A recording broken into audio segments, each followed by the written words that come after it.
आज हम आपके साथ ड्रेनेज के चैप्टर में आज हम आपके साथ डिस्कस करेंगे अत्यधिक जल से हानियाँ, effect of excess water on soil and crop.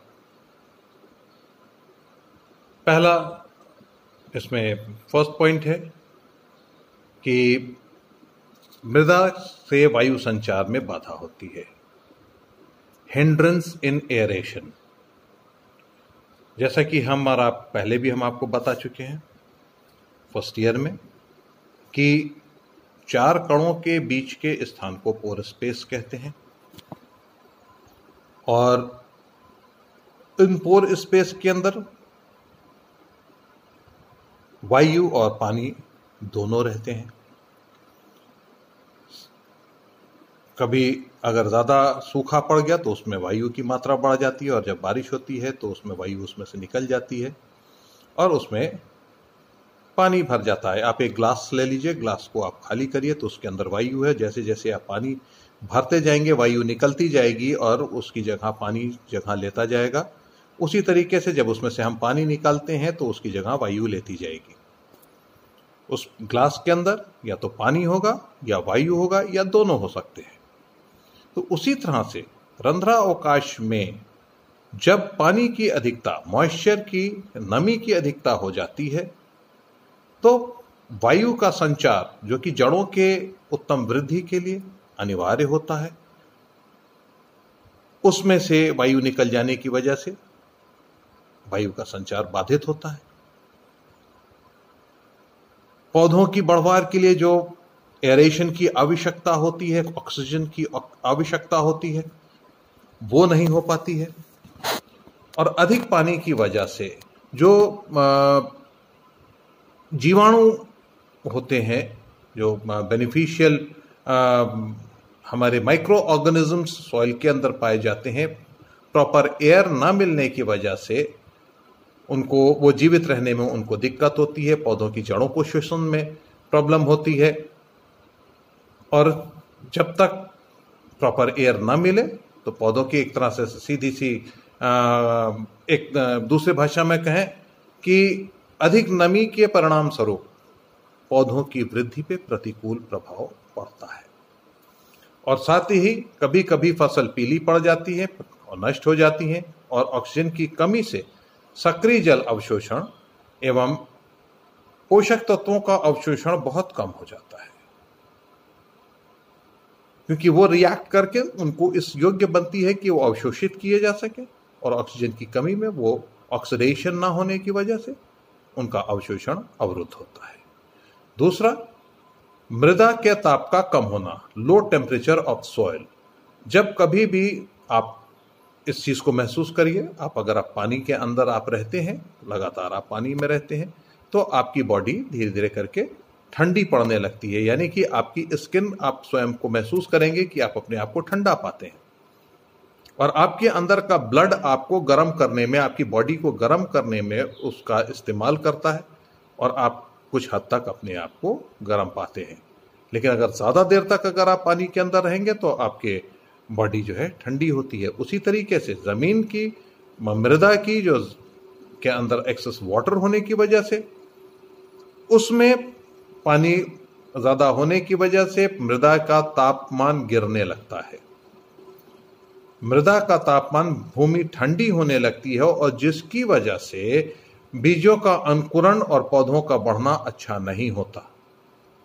और भूमि में नमी की मात्रा बढ़ने से ताप कम होता है, और ताप कम होने से जो मृदा की ऊष्मा है, जो हीट ऑफ सॉइल है, वो उसका अधिकांश भाग पानी को गर्म करने में, यानी कि वाष्प के रूप में बदलने में लग जाता है, और मृदा ठंडी हो जाती है। उसका जो ऊष्मा है वो नष्ट हो जाती है।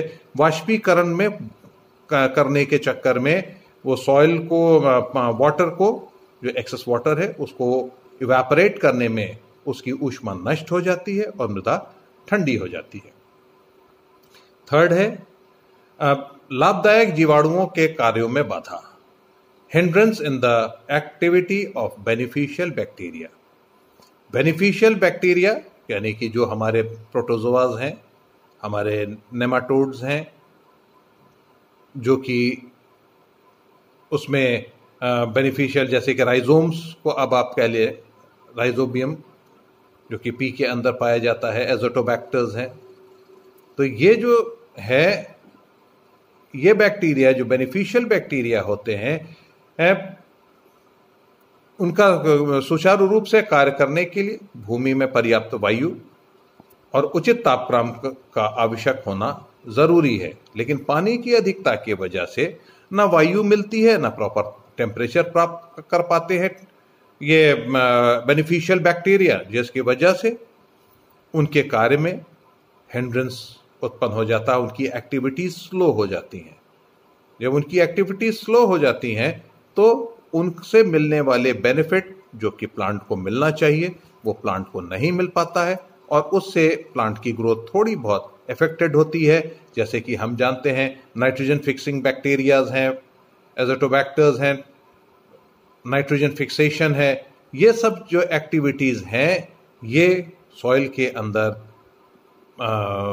दिक्कत होने लगती है, और इसकी वजह से पौधों को उनकी बढ़वार में नुकसान पहुंचने लगता है। और जिसके कारण इनके प्रॉपर तरीके से अगर ये बेनिफिशियल बैक्टीरिया की एक्टिविटी स्लो हो जाती है तो ह्यूमस बनने की गति भी कम हो जाती है, और जब उसका सिंथेसाइज होना मुश्किल हो जाता है, वो सिंथेसिस नहीं हो पाती, जिससे कि एक प्रॉपर खाद में वो बदल सके और पौधों को भोजन की जो एक आवश्यकता खाद के द्वारा और मृदा की संरचना की को सही करने के लिए जो खाद का कार्य होता है वो कार्य प्रॉपर तरीके से नहीं हो सकता। नेक्स्ट है जड़ों का उथला रह जाना। जब एक्सेस ऑफ वाटर फील्ड में होता है तो जड़ें उथली रह जाती हैं, क्योंकि उनको पानी ऊपरी सतह में ही मिल जाता है, उनको ज्यादा नीचे जाने की जरूरत नहीं है।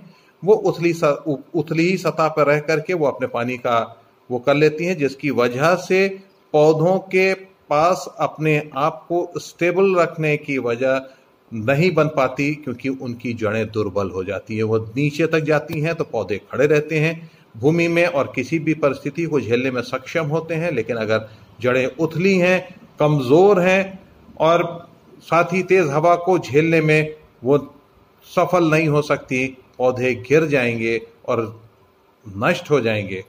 और साथ ही पोषक तत्वों की ऊपरी सतह से ही मतलब कि पोषक तत्व ले पाती हैं, अंदर की तरफ जाकर के वो पोषक तत्वों को वो अपने अंदर ग्रहण नहीं कर पाती हैं।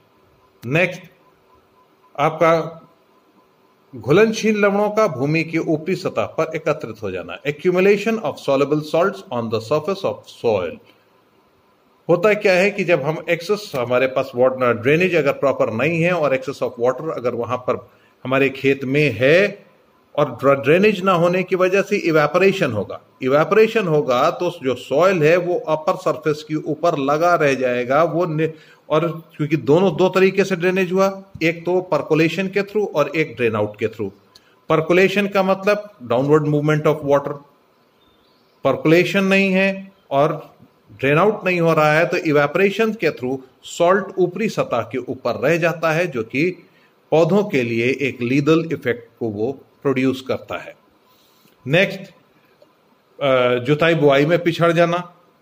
भाई पानी अगर भरा रहेगा तो कच्चे खेत में हम जुताई बुआई नहीं कर सकते, तो कच्चे खेत से मुक्त होने के लिए ड्रेनेज का प्रॉपर होना जरूरी है। भरे पानी में जुताई बुआई नहीं की जा सकती।